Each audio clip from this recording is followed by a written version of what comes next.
Hello friends, इस video में हम चतुर्थानुपाती, तृतीयानुपाती, मध्यानुपाती और प्रथमानुपाती ज्ञात करना सीखेंगे।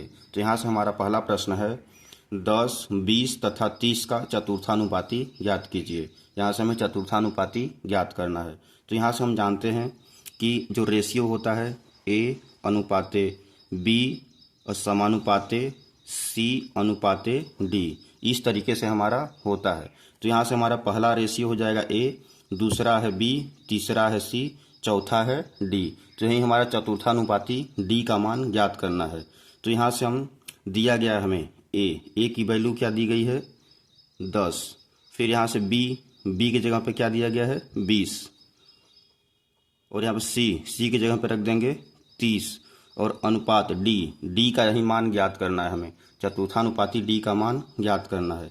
तो यहाँ से हमारा जो नियम होता है, बाहरी का बाहरी में गुणा हो जाता है। तो यहाँ 10 का D में गुणा हो जाएगा, 10 का D में और 20 का 30 में, यानी कि अंदर का अंदर में गुणा हो जाता है और बाहर का बाहर में। तो यहाँ से गुणा हो जाएगा 10D, 10D बराबर 20 गुणित्ते 30, 20 गुणित्ते 30। इस तरीके से हम लिख लेंगे, बाहर का बाहर में गुणा, अंदर का अंदर में गुणा। तो यहाँ से हमें D का मान ज्ञात करना है चतुर्थानुपाती। तो D बराबर हो जाएगा 20 गुणित्ते 30 बटे 10।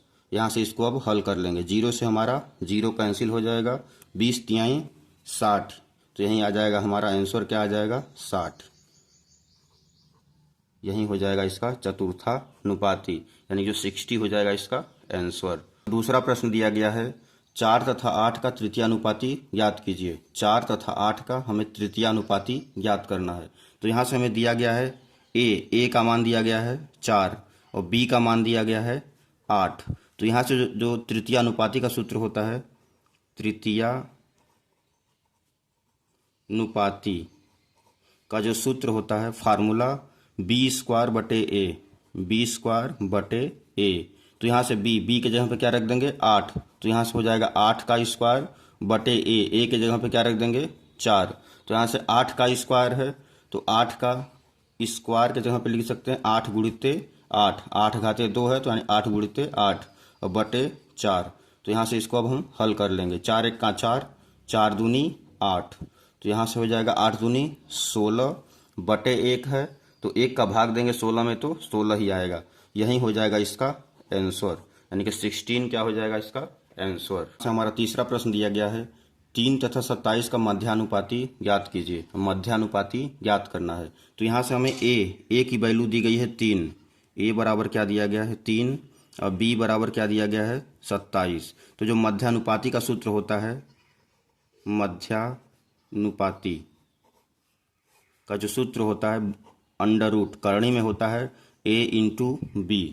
तो यहाँ से हम इसमें मान रख देंगे। तो करणी में हो जाएगा A के जगह पे 3 गुणित्ते B के जगह पे क्या रख देंगे 27।